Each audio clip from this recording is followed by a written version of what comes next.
Welcome to the other side of the spectrum. As we shed light on the real stories of autism, this documentary will challenge the way you think and hopefully change the way you behave in the future. The following narratives are from real people, not actors, people just like you and me. The only difference is, every day they face the challenges, and if that were not enough, the social injustices often associated with autism spectrum disorder. Forget everything you think you know about autism. Autism is a spectrum disorder, and no two individuals are alike, just like no two neurotypical people are alike. Therefore, it's time to listen to the individuals that walk this journey each and every day. I feel the biggest misconception about autism in my personal experience is that it goes away with age. I guess the biggest misconception really is, the idea that it's only young kids on the spectrum and they can't be adults. Well, I'm an adult. I'm autistic. Autism is not a deficiency.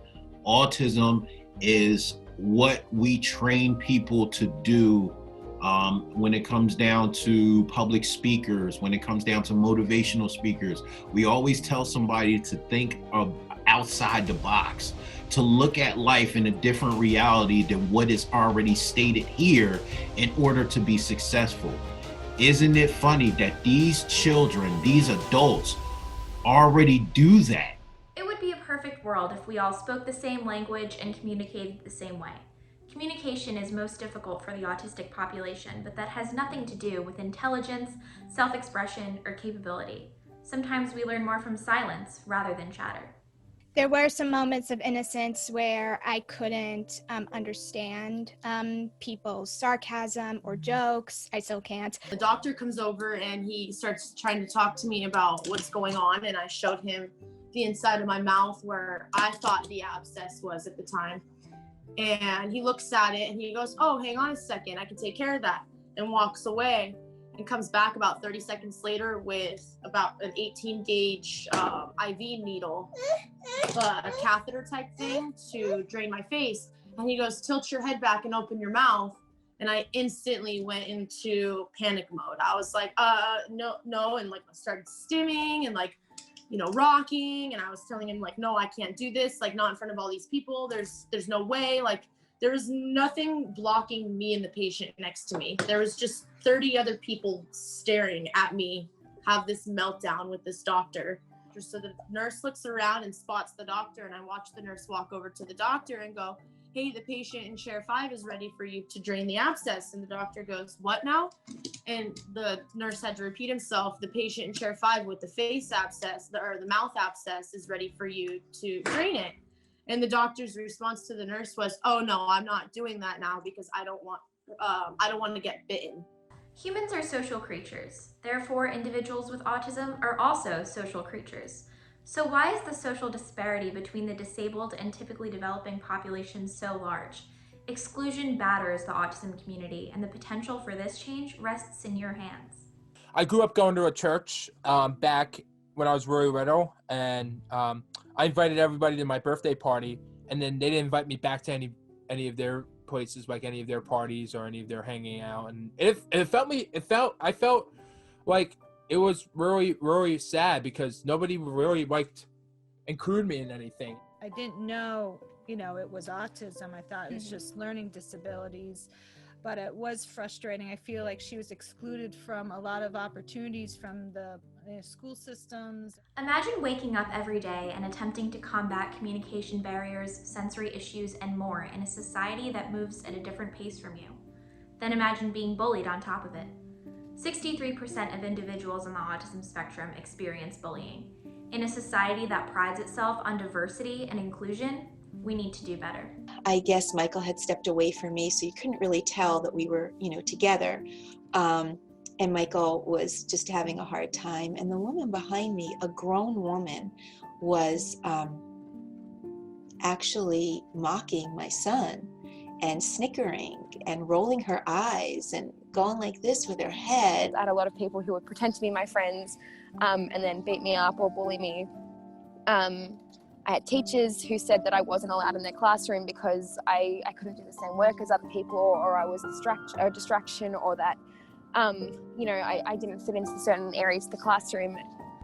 People with or without disabilities are incredibly diverse, but if we can settle on a common denominator, it may just be the need to feel loved and accepted.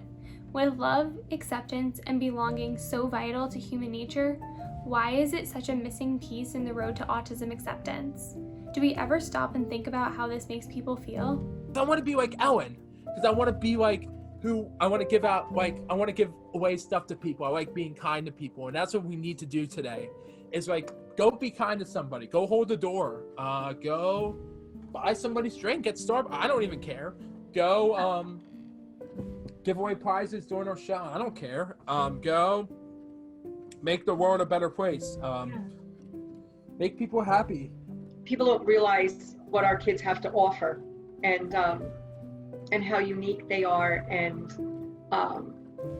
just really special kids. They're not judgmental, and they're pure, and they just want to be loved. We live in a world where the Empire State Building glows blue on World Autism Day, and where multinational companies give to autism charities during Autism Awareness Month. But we also live in a world where Iyad al-Halak was murdered because he was unable to communicate with police forces, and where Ali Hopton was abused in his assisted living facility because of his disability. 2 examples, but unfortunately there are many more. Autism awareness is all around us, but what will it take to truly move the needle? It's 2020 and people know about autism, but you get the stares, you get the looks, but then there's people in the community now that there wasn't 10 years ago that I find that they know. They know you're waiting in line at ShopRite or Target or whatever store you're in or wherever you are, and they're at the boardwalk or at the beach, and then there's the people that they know, okay? And they're the people that make all the world of the difference for him and for myself. Well, this is why I have friends, because I want people to understand me better. And if I tell them how I feel, they would understand,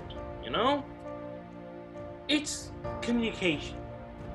Awareness does not yield inclusion. It isn't that easy. In order to achieve inclusion, true acceptance is the answer. We like to think that we are an inclusive and non-judgmental society, but let's hear from those who are affected by autism. Do they feel included? School in particular, and there's so many schools out there that go like, we're an inclusive school, but they're inclusive to a very small group of people. They're not inclusive to the large group of people who are always left out.